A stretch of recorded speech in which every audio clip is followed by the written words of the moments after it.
নমস্কার বন্ধুরা, আপনারা সবাই কেমন আছেন? আশা করি ভালো আছেন। আজকে আমরা একটা ডায়েট ওটসের রেসিপি শেয়ার করব। এর জন্য উপকরণ লাগবে কারি পাতা, সর্ষে, গাজর, পেঁয়াজ বাটা, লঙ্কা, জিরে গুঁড়ো, ধনে গুঁড়ো ও লবণ। প্রথমে আমরা কড়াতে একটু তেল নিয়ে নেব।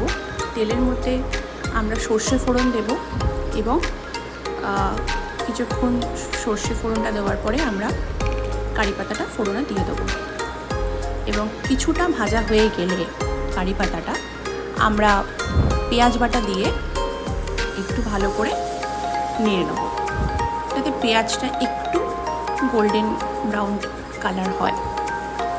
এরপর আমরা একটু লঙ্কা দিয়ে দেবো। এই লঙ্কাটা দেওয়ার পরে কিছুক্ষণ ভেজে নিয়ে আমরা এর মধ্যে ভেজিটেবলস দেবো। ভেজিটেবলসে আমরা এখানে গাজর ব্যবহার করছি। আপনারা চাইলে ক্যাপসিকাম বা অন্য বিনস এনিথিং আপনারা ব্যবহার করতে পারেন। এই গাজরটা দেওয়ার পরে আমরা কিন্তু ভালো করে নেড়ে নেব, ভালো করে একটু ভেজে নেব, কারণ গাজরটা একটু আমরা ভেজে নেব, কারণ এটা ওটসটা সিদ্ধ হতে বেশি একটা সময় লাগে না। সেই জন্য আমরা গাজরটা ভালো করে গোল্ডেন করে ভেজে নেব। আর গাজরটা আমরা এখানে মিহি করে কেটে ব্যবহার করেছি, যাতে কোনোরকম না হয়, সিদ্ধ হতে অসুবিধা না হয়। এরপরে আমরা লবণ দিয়ে দেবো। লবণটা দেওয়ার পরে লবণটা স্বাদ অনুযায়ী দিয়ে দেবেন। লবণটা আপনারা যেরকম পছন্দ করেন আপনারা সেরকমই লবণ এখানে ব্যবহার করতে পারেন। এরপরে আমরা মেন ইনগ্রিডিয়েন্টস ওটসটা দিয়ে দেবো। এই ওটসটা আমরা একটু হালকা ফ্রাই করে নিচ্ছি। এটা আপনাদের ব্যাপার, আপনারা ওটস দেওয়ার পরে ডিরেক্ট জলও দিয়ে দিতে পারেন, অসুবিধা নেই।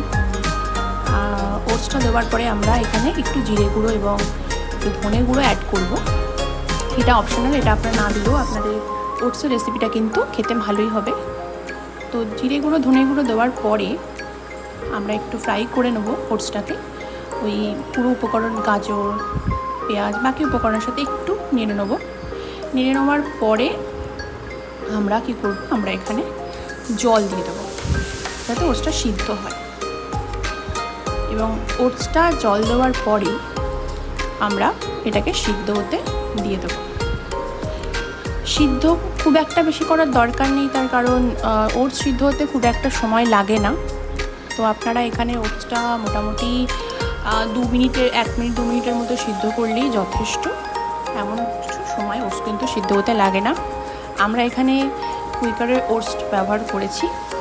আপনারা যে কোনো ওটস ব্যবহার করতে পারেন আপনাদের পছন্দ মতো।